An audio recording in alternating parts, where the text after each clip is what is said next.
You are listening to the Sports Corner on 90.3 WMSC Upper Montclair.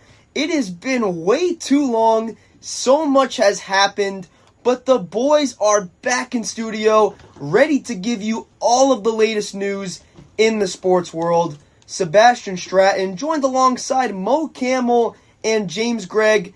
Gentlemen, it has been 2 weeks, I believe. 2 weeks since we have been in studio. NFL free agency has happened. The World Baseball Classic has finished. So much to recap, so much to preview. This is great. It's March. Of course, the madness is here in the NCAA. Mo Camel, kick things off. How are you doing, good sir? It is such a wonderful day to talk sports, Sebastian, as it is also the first day of spring. We have been waiting for this day for quite a while now, and it's finally here. It has been a great day so far. Yeah, absolutely. Happy to be back here. Like Mo said, it's a great day. The weather's nice outside. There's no more snow. It's no longer ugly. Hopefully there's no more snow. You never know with the weather around here. But yeah, baseball, just a few days away. It's just a good time. Good time to be a sports fan right now. I will say, I do think that March is the most bipolar month in the calendar year. I can be wrong about that. I think, obviously, January and February, you expect it to be cold, get your chance of snow, rain, all of that good stuff. But March, you truly don't know what you will get. The Yankees open up their MLB regular season next Wednesday, March 25th. We are less than a week away from MLB opening day. Mo, less than a week away. How excited are you? Boy, I am excited for some Yankee baseball. I mean, fans going to be hitting Yankee Stadium again. I know the weather's going to get better. It's a good time of year to watch the New York Yankees and be a Yankee fan. Yeah, I don't know if there's ever a good time of year to be a Yankee fan, but, I'm excited for baseball to be returning. Obviously, for somebody like me, that's what I live for. I'm excited to spend some more summer nights at 161st Street in the Bronx. I don't really know what I'm going to expect out of the Yankees this year. It could be good, could be bad, might be right down the middle, who knows. But just happy that the baseball season's almost here and back. And you're excited to see your favorite player. You know who I'm talking about. I don't know who you're referring to, honestly. Favorite player, Anthony Volpe, who will start the season on the injured list. Yes! Recovering with that shoulder injury. But James, how excited are you for the best, I'm lying, shortstop in baseball? If we're talking about the best shortstop in baseball, his name is Jose Caballero. Because, it's not going to be Anthony Volpe. I honestly think if we're going to, I'm just going to give a quick insight on this because I'm not going to open up this can of worms. If Jose Caballero is actually good, and while Anthony Volpe is recovering on the IL, Volpe could go down to AAA, and that might just straight up end his, this whole facade with him in the Bronx. He's no longer going to be the Prince of New York, I think. I think that's just going to ruin the whole thing. Confidence ruined. So I'm rooting for a good season from Jose Caballero. We all love Mr. Caballero. Led the MLB in stolen bases last year. Now if the bat gets going, the defense can hold up at shortstop. You never know. Maybe he can become a full-time player for the Yanks. But let's talk about it. The World Baseball Classic as a whole, there's honestly so much we can pinpoint in terms of where to start. We can look at pool play, quarterfinals, semifinals. We can get to the semifinals, but before we get to that, there were so many Cinderella type of teams, which we will also get to. Mo Camel, your thoughts on the World Baseball Classic as a whole? It was certainly a fun tournament. we saw a lot of teams really competing, going out there, trying to win the gold. And we'll get to some of these teams in just a minute. But, it was a very fun World Baseball Classic to watch. Obviously, the first time since 2023. It was a really good World Baseball Classic. We saw some competitive games, a lot of great athletes and stars for some of these countries, like the United States and the Dominican Republic, for example, which we'll get to also in a bit. But I really liked it. It was really interesting. And yeah, I definitely can't wait for again in 2029. This was by far the greatest edition of the World Baseball Classic to date. I thought we saw some of the most amazing like upsets. We saw some teams that came out of nowhere. We saw just great baseball, but I also think we saw the most excitement around baseball that we've seen in such a long time. I haven't seen this many people excited to actually tune into baseball games in like forever. So it was one of those rare moments that as it was going on, I knew I was going to miss it, and I just couldn't wait for the next one. But absolutely, across the board, best World Baseball Classic to date. And also, watching the World Baseball Classic actually kind of got me a little more hyped up for this upcoming MLB season in literally just less than a week. Mo, you will have to get your glove, your bat. Who knows? Maybe we will see Mo Camel at shortstop, James Gregg at first base, a little duo because Ben Rice can't play every day. And James Gregg, you have the righty bat. And rumor has it that James Gregg came out of retirement and played a little softball last night. James Gregg, why don't you talk us through what that was, how your performance was, and your thoughts overall? Yeah, no, definitely really sore. I haven't played 6 innings of ball of any kind in quite some time, so a little sore playing over at first base. But no, 3 for 4, not a bad day at the dish. Definitely felt like I could have done more damage, hit the ball a little further, but just getting back into the swing of things. And if you're listening to this and you are in the softball league, watch out for WMSC and friends, because we're coming for you. Because a certain somebody across the way from me will also be in center field tracking down your fly balls. I'm ready. It's been a little bit. Let me practice my prep step. Even though people can't see it on radio, we do have cameras set up, but not for this specific show. But I will set them up next week, and I can get into my little routine. But James, more importantly, before we circle back to this, who is your player comp at full health? Are you more of a speedster, power? What is your player comp? My player comp at full health? Oh boy, I don't even know. I think this is better for somebody else to do than give myself my own player comp. I've been comped to Barry Bonds, you could say, Aaron Judge, Albert Pujols, all the greatest baseball players to ever walk. Well, you know that Mo then is Shohei Ohtani because he's a little bit of a secret weapon. He can pitch, he can hit. He's so well dressed in studio. We all love Mo. But gentlemen, let's talk about the World Baseball Classic because James mentioned you could predict the excitement in fans, the great atmosphere, Houston, Miami, Japan, all of these great stadiums. But if you told a diehard baseball fan that the finals would feature or would not feature both the Dominican Republic and Team Japan, you may be called crazy, but that is exactly what had happened. But let's start, before we recap the finals and the semifinals, let's talk about this team as a whole, aka Team New Jersey and Team Italy, which only had 3 born players from the Italian part of the world. But hey, good vibes are good vibes. James, did you ever expect this team to go undefeated in pool play, win in the quarterfinals over Puerto Rico, and make their first ever semifinal appearance in the Big Dance? Well, I'll tell you this. Before the World Baseball Classic even started, I was in a Zoom call. Well, not a Zoom call. I was in kind of like a meeting with my boss at Just Baseball, and he was talking about how Team Italy was going to make a splash before the tournament even started, because it's essentially the Team USA B team. And, I didn't really know. And then there was a video put out about it. People were like, who knows? And then the World Baseball Classic happened, and they went crazy. And honestly, they were playing with a chip on their shoulder. Good for them.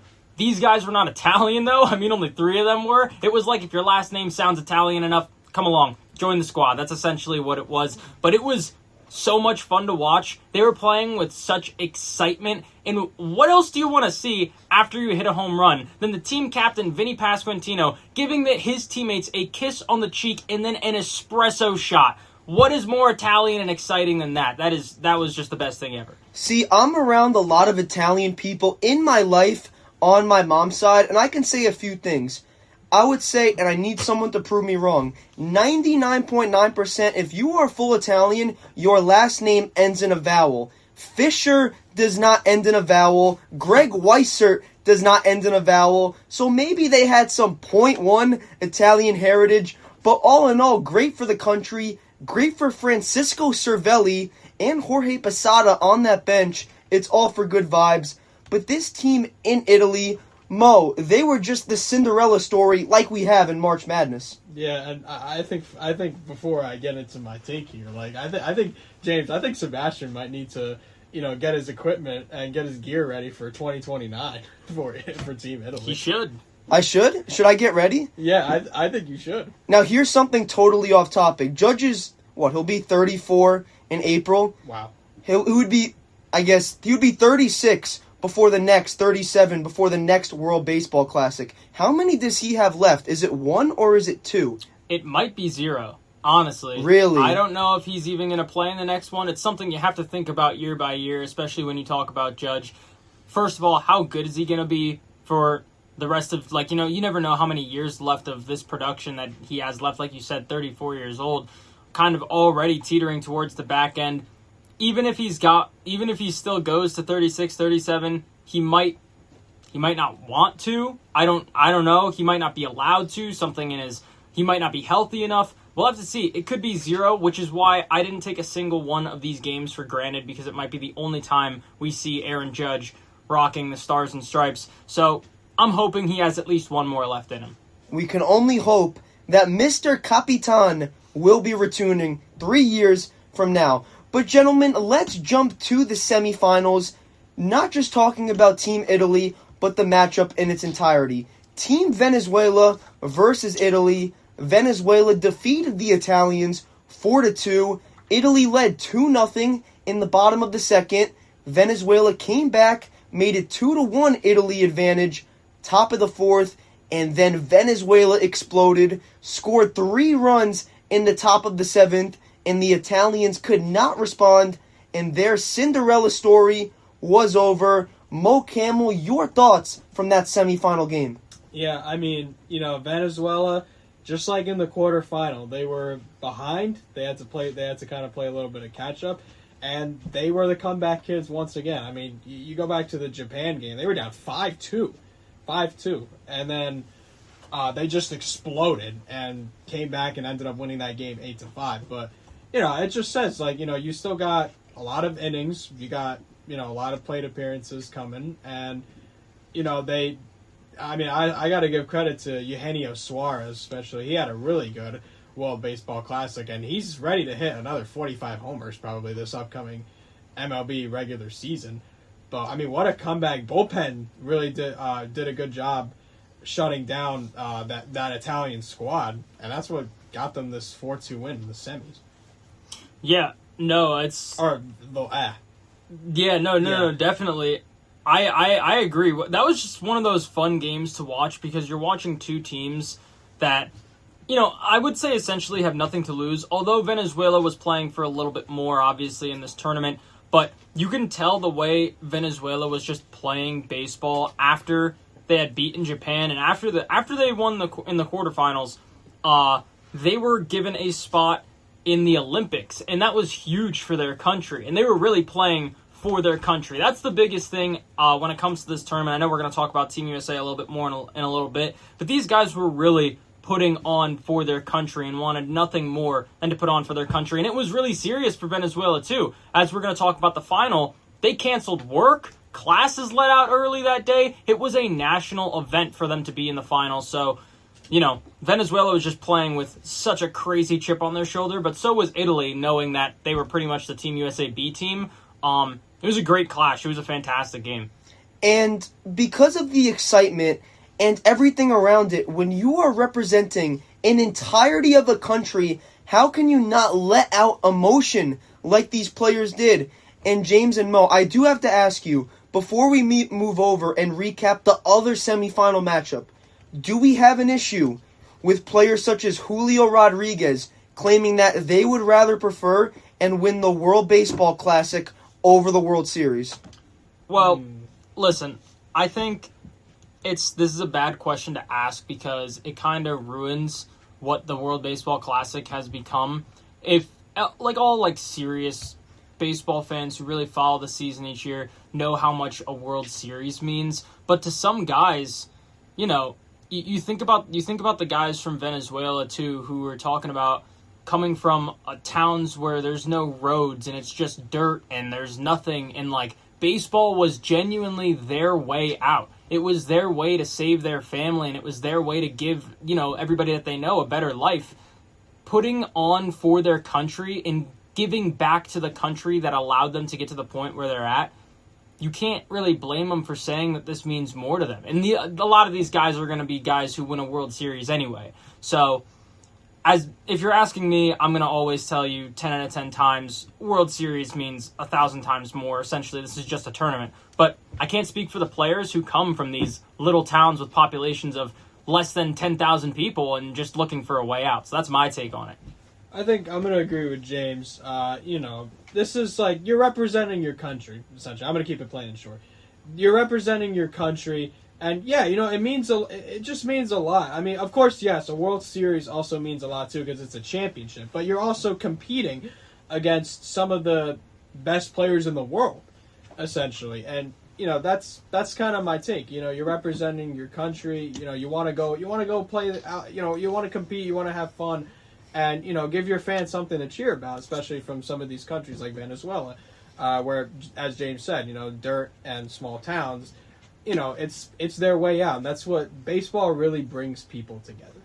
Most definitely. I've related to, and not necessarily from a country, but college basketball players. When they commit to a certain schools and people make fun of them online for full out crying on social media, especially in particular players from Africa or Nigerian players who didn't have the same opportunity as American players have, and they get so emotional to help their family out. People will make fun of NIL deals, all things of that nature. But when you can do something to help your family, and as James said, he said it perfectly, just give back, how can you not be emotional about sports? And that's what brings everyone together at the end of the day. So awesome to see. And something that was also great to see from my end, because I have a lot of Dominican friends. Shout out our great Dominican people in our radio station, Danny Valverde Suazo and Jeremy Rodriguez. But this was one matchup I was so happy that my country came out on top. They were calling them the best lineup ever assembled, and they scored one run. I have to take a minute to say that. I know I'm supposed to say neutral. USA wins 2-1 over the DR. James, your thoughts?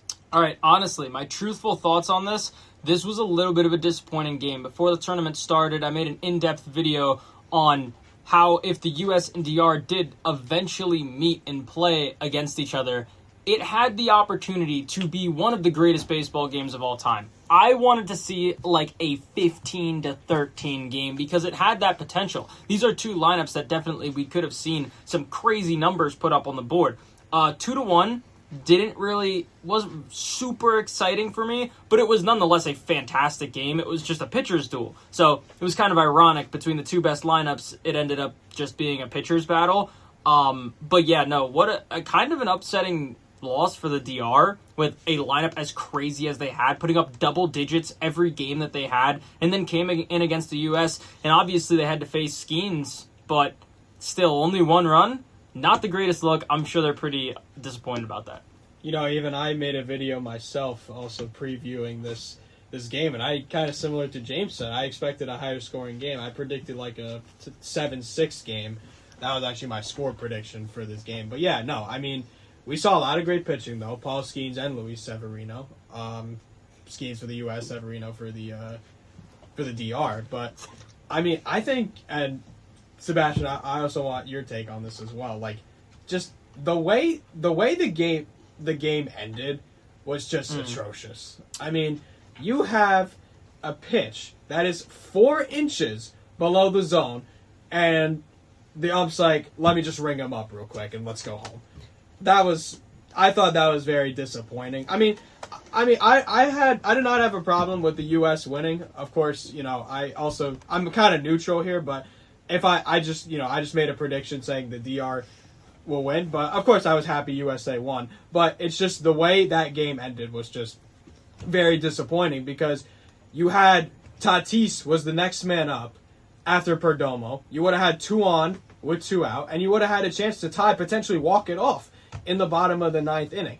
That's just kind of what I thought about that, and I think personally, and I did mention this in a video the next day, that I think they need to bring ABS to the World Baseball Classic. Tell me if I'm wrong or not. No, you're not wrong at all. I think absolutely in 2029 we see this.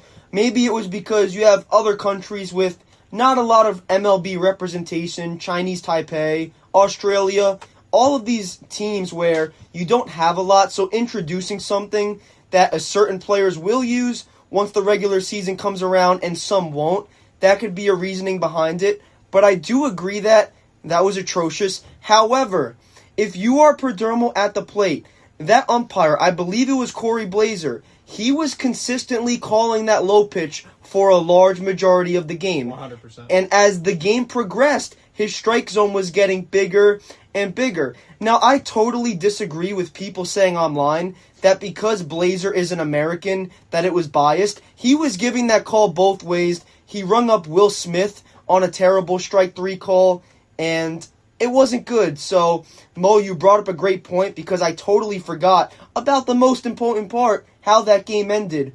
But on the other end, Paul Skeens coming up huge on the mound. Roman Anthony and Gunnar Henderson, 2 gigantic home runs. The only time I will root for Red Sox and Oriole players, respectively. So it was great all around. And then the finals came up, but not without a little bit of controversy from USA manager Mark DeRosa, and James Gregg will tell us what exactly that controversy was.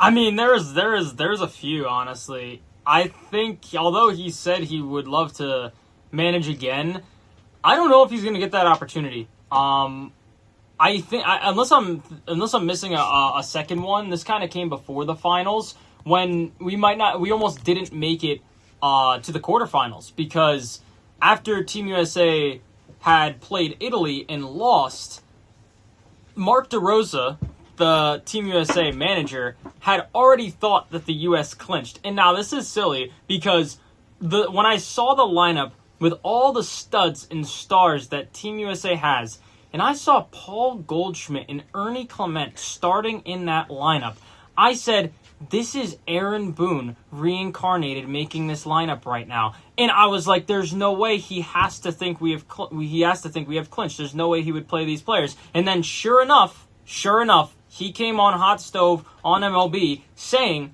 that we clinched. And then he had to talk about it in pressers and yada, yada, yada. And we had to rely on a whole other game just to find out if we clinched or not.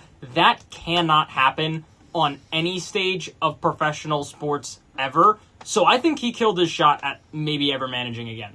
That's my take. And he's always said that he wants to manage. Currently works at MLB Network in Sea Caucus. Shout out Sea Caucus MLB Network. But this is someone who's looking to get into the managerial realms. And a performance like that, Mo, does not help his cause. Nope, it does not. And James giving me a little bit of Aaron Boone vibes. Shout out Aaron Boone. No, not shout out Aaron Boone. Cannot wait for the season. But I mean that's just, as James said, it's kind of silly. I mean, you gotta be focused. You gotta be aware of what's going on really in that situation. And because like everybody was, I'd say the whole USA team was probably on their seats right now trying to, again, that one game that decided whether they were in or not. So. Yeah, I just, I kind of thought that was silly, but, it is on DeRosa's part. Maybe next time got to pay a little attention more to the standings in the pool. Stick to informational videos and hitting analytics on MLB Network. Mark DeRosa, your time is done. Good sir, the three of us will manage collectively as co-managers in 2029. But our last story, before we go to a break, Venezuela defeats the United States in the World Baseball Classic Championship, 3-2. Bryce Harper for the USA manufactured those 2 runs on 3 hits as a team. A big tying home run made it 2-2 in the bottom of the 8th. But Mo Campbell, something terrible happened for Team USA in the top of the 9th.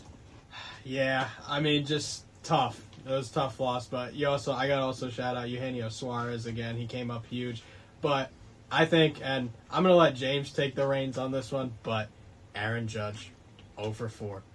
Why? Just why? James didn't like that comment. He rolled his eyes. James, you want to take the reins? No, this is not on Aaron Judge whatsoever. That's the stupidest thing. All right, I'm sorry, Mo, I'm about to air you out, but it's not about you. You just brought it up. If anybody blames this on Aaron Judge, just because he's one of the faces of the league, it's him and it's Shohei Ohtani. Honestly, Aaron Judge is a better clutch hitter than Shohei Ohtani, but nobody's ever going to talk about that in any situation ever. Aaron Judge is better in every single way in clutch situations than Shohei Ohtani. But nobody's going to talk about that. Those are the two faces of the league, but because Aaron Judge is the face of Team USA, he's going to get blamed for that. Because Aaron Judge is a Yankee, he's going to get blamed for that. He's always going to get blamed for that. That's just going to be how it is. It is not his fault whatsoever. The entire lineup from top to bottom was trying to hit a home run the entire game. That's what happens when you take heroes from every single team and they all try to play hero ball in the same lineup. They all try to hit home runs. And honestly, I think the only person who should try to hit home runs and play hero ball is Aaron Judge. He is the best hitter in baseball. He's been the best hitter in baseball for the past half decade, and he's going to continue to be the best hitter in baseball. He's allowed to play hero ball. Everybody else should have been trying to make something happen, and honestly, Bryce Harper ran into one. Sure, he was due, but everybody in the lineup was trying to hit a home run. That is not on Aaron Judge. It's on the entire lineup as a whole. And if we want to pick one specific person, which you can't do in a baseball game, one person does not lose you a baseball game. It's a team sport. But if you wanted to pick one person to lose you this baseball game, it wasn't anybody who was on the field. It was Tariq Skubal for not pitching in this game. He was supposed to start this championship final, and instead we had Nolan McLean, who didn't have a terrible performance, but still gave up 2 runs. If Skubal's on the mound, he's the best pitcher in the league, barring Paul Skeens. He's not going to give up any runs. He's going to give you your best baseball. They don't give up those 2 runs, they win the game. That is my breakdown of this. Clap it up for a James Greg rant. Let's go, James. You know we are back in studio when this man's cheeks turned so red defending his captain. I agree 100%. And I also, did you see what Michael K tweeted out? Let's say Aaron Judge went 3 for 3 in that game and hit a walk-off home run. You know what the conversation would have been? That it was a glorified exhibition game and that Judge can't do it in the big moments. Exactly. The man can't win, and that's how you know you're great. But that's been the problem for Aaron Judge. He hasn't showed up in some of these clutch games. James doesn't like that. In the big games, like the World Series, the postseason, the last couple of postseasons. Mo, can you tell me his stats from this most previous postseason? It was definitely under 200 batting average. Oh minimum. My lord! You might have to leave. You might have to leave the radio station right now. Do you know Aaron Judge's stats in the most recent postseason? And you are brainwashed. I'm sorry, you good sir. You are absolutely brainwashed. If you give me one moment right here, I'm going to pull up his stats, and you might have to leave the stadium. It was close to 500. You might have. He was batting like 5 something. I'm going to pull it up right here. Give me 1 second. I'm going to pull up his stats. He was batting nearly 500. You sir have been brainwashed, and everybody in the league has been brainwashed. I'm going to pull up his stats. I'm getting it up right now. Let's see. 2025 postseason. Yeah. 500 batting average, 1273 OPS. That is very good. That is very, very good. I don't know what else to explain. And obviously, they didn't go that far. But it is what it is. He has a career 822 OPS, which is in the postseason, which is not good for Aaron Judge, but it is still good. He brings the Yankees to the Yankees without Aaron Judge don't do anything for a decade. They are essentially the Pirates for a decade without Aaron Judge. And he brings them there. He can't be expected to just do the whole thing. They should just rename the Yankees then the Aaron Judge, the New York Aaron Judges. They can't do that. It's never on Aaron Judge because he brings them there. Could he perform better in big spots? Yes. Should good players be amplified by the bigger moments? Yes, and I do expect a little bit more out of him, but it's never always on him. Mo fell for the propaganda, but that is okay because like the rest of us, we all make great mistakes. Mo is a killer. He is amazing, and that is why we love him. I am falling for a little bit of propaganda that the Steelers will make the playoffs with some recent moves that were made. You will have to stay tuned and listen closely because that is what we will talk about on our next segment. Don't go away just yet. On 90.3 WMSC Upper Montclair, the only show on campus that talks about both MLB and the NFL simultaneously. If you want to tune into just Major League Baseball, our co-host over here host that show on Thursday, 7 a.m.? 7 to 8 a.m., bright and early. And what is the name of the show for all the viewers? It's the lead off. To lead off your day, if you want to lead off with some baseball, grab your cup of coffee, kick up your feet, and listen to some absolutely fantastic baseball takes. We talk about the Yankees, we talk about the league, talk about everything. Start your Thursday mornings the right way. Tune in is mandatory next Thursday for James Gregg, who is also joined alongside Mo Camel and myself, Sebastian Stratton. And it is time to shift over to the National Football League because free agency opened up 11 days ago, and there have been a flurry of moves that have honestly shaped the league in its entirety. So much has happened. Let's get right into it. This first news makes me very happy. Mo knows it. He knows me well as a Pittsburgh Steelers fan, as they acquired wide receiver Michael Pittman Jr. from the Indianapolis Colts and signed him to a 3-year, $59 million contract extension. So beautiful. I love it. We get our wide receiver 2 to pair up with DK Metcalf. An absolute heist of a trade, by the way, where they only flopped 18 picks back in the 6th and 7th round. So the Steelers, and shout out my general manager, Omar Khan. But in all seriousness, Mo, what do you think of this move for Pittsburgh, assuming that Grandpa Rogers returns as the quarterback? Well, first of all, I got to shout out the Pittsburgh Steelers. They did make a really good move, but they also made another really good move, Sebastian, being getting Rico Dowdle, running back Rico Dowdle from the Carolina Panthers, to pair up with Jaylen Warren in the backfield. We'll get to that in a second. But I will say this, though. I made a video a week or two ago mentioning who is a team that's winning free agency right now. And I see Sebastian with a smile on his face right now because that team, my friends, ladies and gentlemen, is the Pittsburgh Steelers. They have made some really good moves which make them a dangerous offense given if Grandpa Rogers returns. I mean, you got to defend.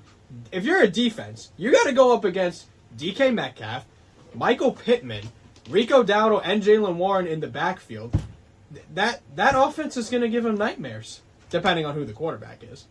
Very well said, Mo. I honestly thought before Mike Tomlin stepped down that there was a greater chance of the Yankees winning the World Series under Aaron Boone than dominant offense and Steelers being put together in the same sentence. I absolutely love it. Along with the other moves that you mentioned, James, the AFC North always seems to be competitive, but do we think, and other thoughts, do we think Aaron Rodgers can do this once again for his 22nd season? I mean, we're going to have to find out. I think the one thing that Steelers fans love to hear is that we spent so much time last year talking about their great defense, or their defense that was supposed to be super great. It's really nice to pair that with what could be potentially a really good offense, which could make them pretty good. Now, listen, I always think the Ravens are sneaking behind you guys, but I think the Steelers, they're in a pretty good spot right now, and it's nice to have them rounded out with both a good offense and a good defense. I like it. Very well said. I'm excited for the season. I know it's a long way away, and MLB hasn't started, but this has been a very aggressive free agency frenzy by the Pittsburgh Steelers, making a ton of moves. Only time will tell if that will translate to the field.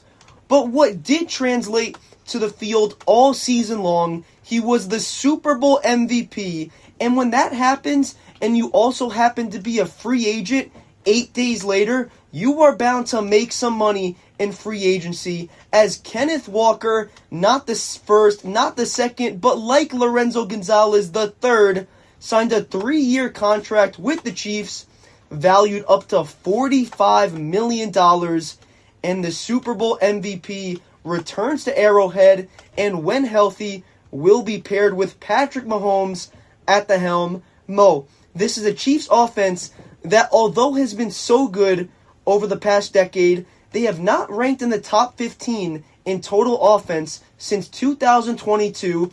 We've seen multiple running backs in the backfield: Kareem Hunt, Isaiah Pacheco, now a member of the Lions, Brashard Smith, so many different guys. Is Kenneth Walker the long-term answer?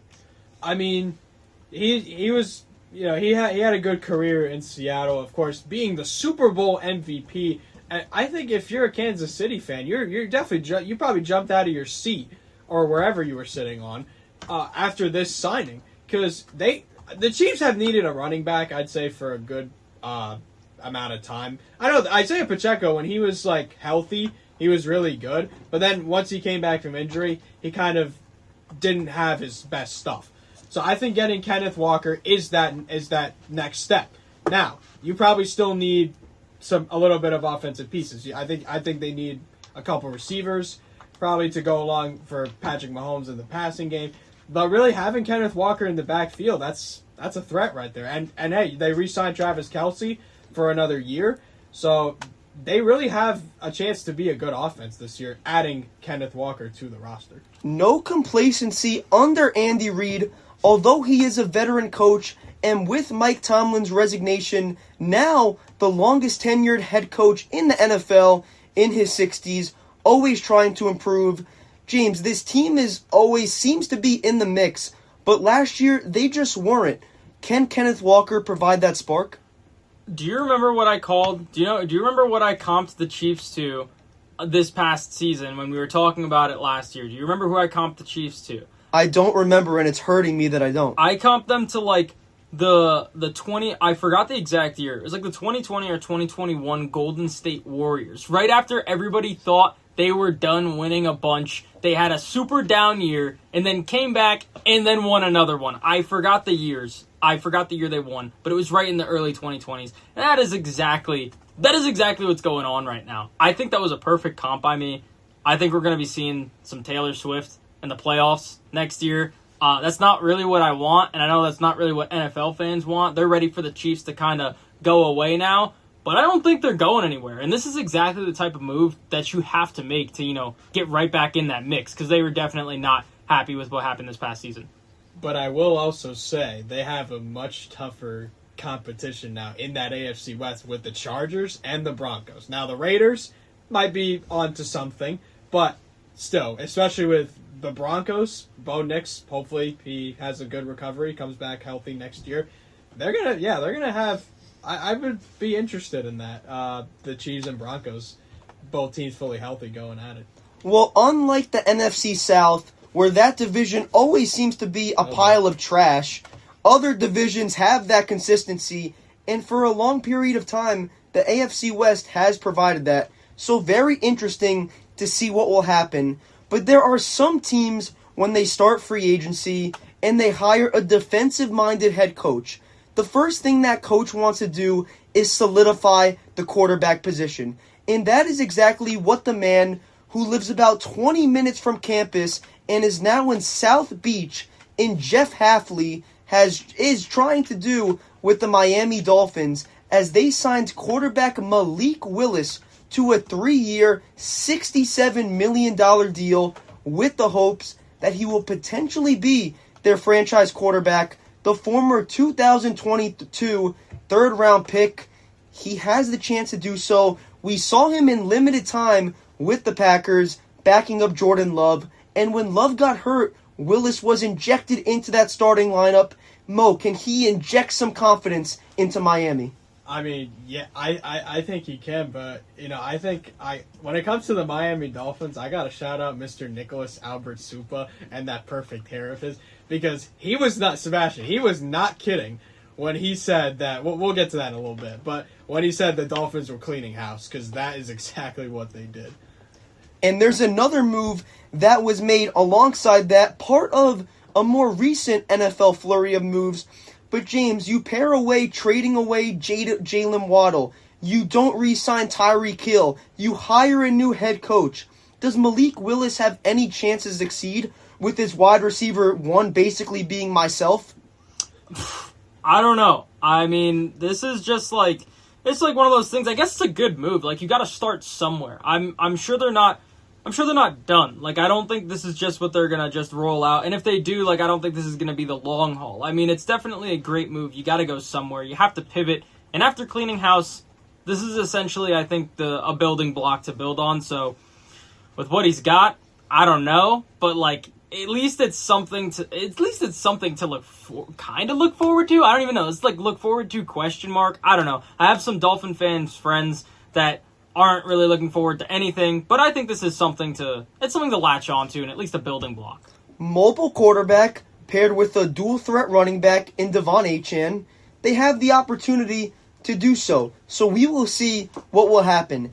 And Mo, if I talk about and I lead this next story, I think I will rage in frustration because this shouldn't have happened. One rival to the next, Trey Hendrickson to the Ravens, but there was a lot that took place before that even happened. Yeah, I mean, we had, Max Crosby from the Raiders get traded to the Ravens, but unfortunately, he did not pass his physical, so therefore, he went back to the Raiders.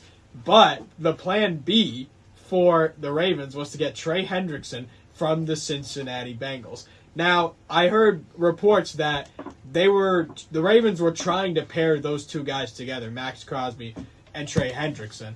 But unfortunately, that did not happen. But still, they got a really good signing in Trey Hendrickson for 4 years. And, the Ravens' defense was not the best last year.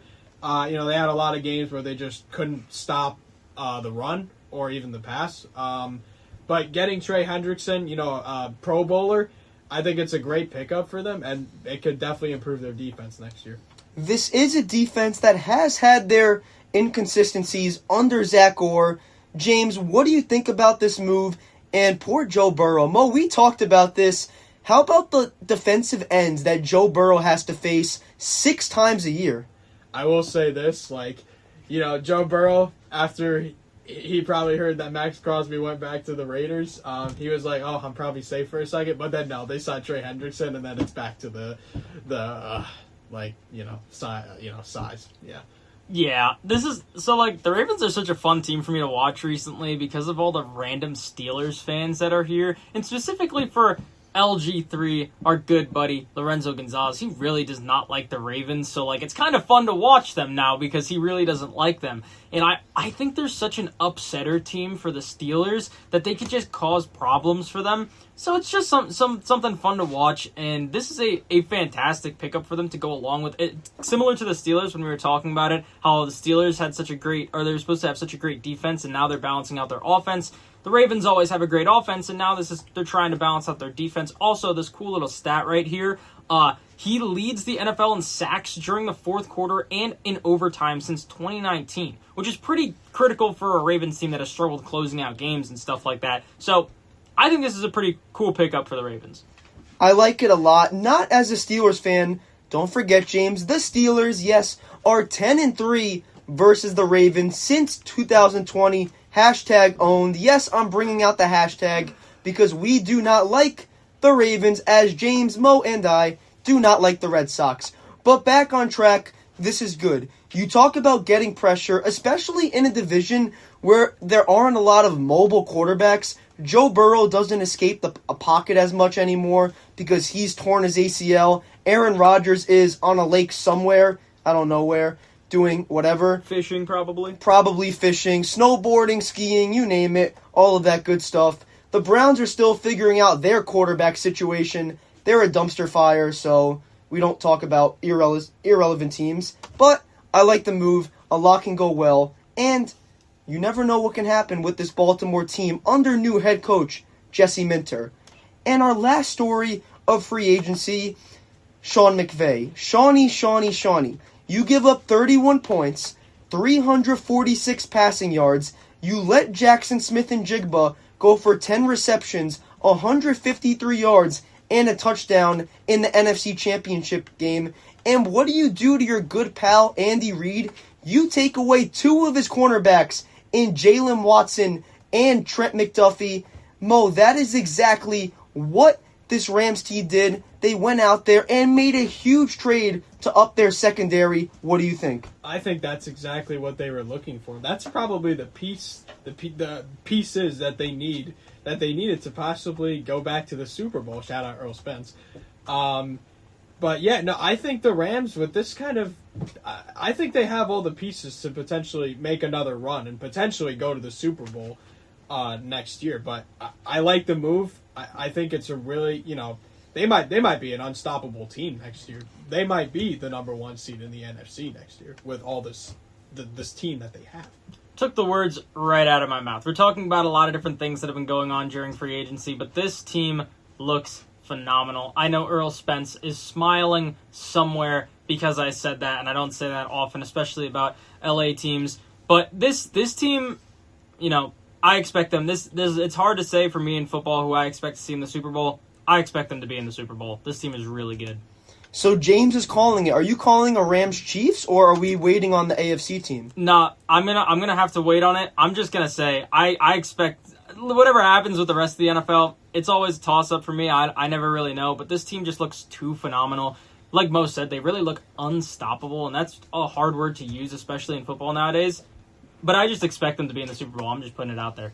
James expects some things, but in March Madness basketball, where we will shift over to our last story, Ian Eagle said it best. I can't do his voice because no one can replicate greatness like that. It's March. Expect the unexpected. I have 2 words, and then Mo Camel will take over. Otega, Owe. Yeah, I mean, I was watching that game actually right before I drove over here. Just unreal. An unreal ending. Santa Clara hits a 3 with 2.2 seconds left, and then Otega Owe catches the inbound pass, goes up the left baseline, and from about 35 feet, he pulls up and banks it in off the glass to force overtime, which Kentucky ended up taking it from Santa Clara 89-84. I mean, just an unbelievable shot from Owe to force overtime and save Kentucky's season because, Sebastian, Kentucky finally got past the first round. They did it. They got past the first round as 2 guests join us in studio. Tajir Gwynn, step up to the mic. Danny Valverde Suazo. We covered a lot of things on today's show. Everything. World Baseball Classic. Some NFL free agency news. March Madness. Tajir, any thoughts on anything you want to talk about? Owe is the next greatest thing to happen in Kentucky. That shot that saved their season. Having a chance to go against, I'm pretty sure it's going to be Iowa State. That was amazing. His performance, 35 points, and the March Madness game was phenomenal. But this March Madness tournament has been amazing. We've seen some upsets, and I continue to keep watching and want to continue to see more basketball tonight. I got a question for you, Sebastian. Were you sweating just a little bit yesterday between Duke and Siena? You nearly had a date at Starbucks. Talk to me about it.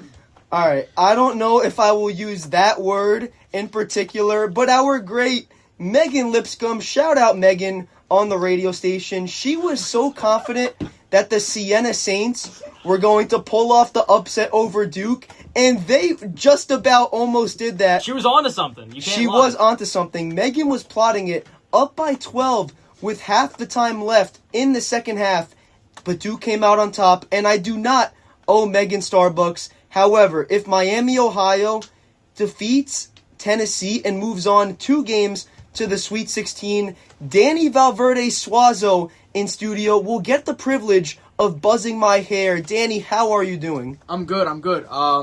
Yeah, I mean, I told y'all that Megan was onto something, and y'all didn't believe me. I mean, my Siena, they came out fine. I think they shot over 50% from the field in the first half.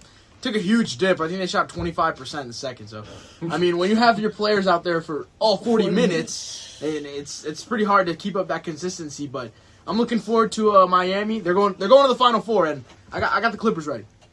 And for all the fans out there, to give an update on that game, Tennessee currently leading Miami, Ohio, 23-17 with 9:08 left in the first half. Jacoby Gillespie, leading the way for Tennessee with 10 points. Hey, a lot of ball left. You never know. Let's go Redhawks. As we have our last member in studio, Megan Lipscomb, step up to the mic and you give the glory of giving the final words. Under pressure, Megan does not come through, but that is okay because she always does, and that is what we like. Rebounding, something so important, not just in basketball, but in life. But that will do it from today's show on 90.3 WMSC Upper Montclair. You have been listening to the Sports Corner, and from a full house to end today's show, Sebastian Stratton, Mo Camel, Megan Lipscomb, James Gregg, Tajir Gwynn, and Danny Valverde Suazo. Thank you for tuning in. Have a great weekend. And as always, for this show only, not as always, I hope the Red Hawks lose because I do not want to buzz my hair.